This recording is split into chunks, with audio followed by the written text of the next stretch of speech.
once, let's say they say, you know what, this looks good, guys. We negotiate back and forth. Why don't you do this? 6 months. Okay, let's move on. What's the next step? Usually we create an execution schedule with our team. We create an execution schedule with expectations, with milestones, different deadlines, right? And then we assign a team to it based on the size of the project. Okay. When you're assigning that team, and Joe, this is a question for you. There are a lot of integrated things. You know, if we're doing an advanced migration where we're migrating a specific e-commerce site that has 200,000 products from, let's say, SAP to Shopify Plus or BigCommerce Enterprise, you have marketing, you have 301 redirects, you have customer, you have so much stuff going on. How do you have content, so the copywriting team needs to be involved, the marketing team needs to be involved, technical team needs to be involved. Sometimes the finance guys needs to be involved, right? How do you do that integration? How do you schedule that integration between, how do you handle the communication between each other? Well, we really become one team at that point. Right? Whenever you're working with a migration of that magnitude, you no longer have a marketing team, you no longer have a development team. You now have a dedicated team working on that project, dedicated to that project. So we communicate frequently. Because we can't afford any lapse in communication. There's so many moving parts, and again, we need to work in sync with one another. We need to know when they're ready to put together some sort of migration that's going to affect anything marketing related. Attention to detail is crucial. And we have the visible execution, obviously, but we have our own documentation on the back end as well. We have our own checklists. We have a full checklist, I think, with 70 different action points of making a site live after a migration. It has to do with 301 redirects, analytics codes, conversion codes, form submissions. You might not be using Google Analytics. You might be using another analytics software like Omniture or whatever. So we have our own, because we've done this multiple times before, we have our own executions as well. So what you're saying is that attention to detail, communicate with the team, and make sure we identify issues before they happen. Okay. So we assign the team. Usually that team includes a project manager or project managers, a business analyst.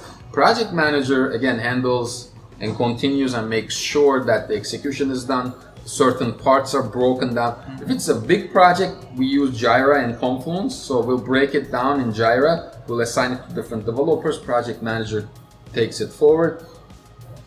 We have to talk about this because the clients do change their minds, and business owners do change their minds. Even when we do a scope, when they change their mind, it needs to go through a change of scope process.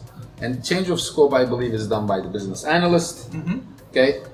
What are some issues you have with a change of scope? As you said, we try to avoid that as much as possible with the scope, and it reduces a lot of that. But even though sometimes, it happens, and anytime there is a change of scope, we need to, come back to the table, review, what we have done so far. How is that going to affect the current code from a technical standpoint that we have done? And came out with the solution for that change of the scope, and be clear with the client. This is gonna change expectations instead of cost and timeline. Sometimes it's gonna affect the timeline and it's gonna affect the cost because we are probably 50% on the project. However, the change of the scope, we gotta go back to 25% because whatever we did is not compatible anymore with the change of the scope. Correct.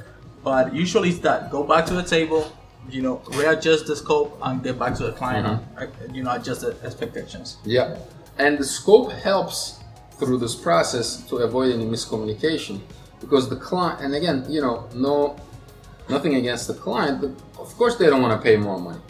Of course they don't want the deadline to be longer, right? And they're always going to fight that. And so we have to document and create the right expectations for the client.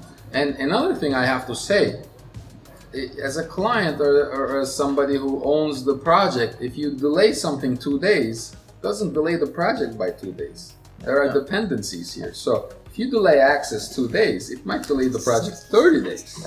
So most people don't understand this. They say, oh, I only took 2 days providing you the access information, but they don't realize that there are so many dependencies for a 6-month execution. At the end, that means that you're delaying the project 30 days. So we try to set the expectations for that.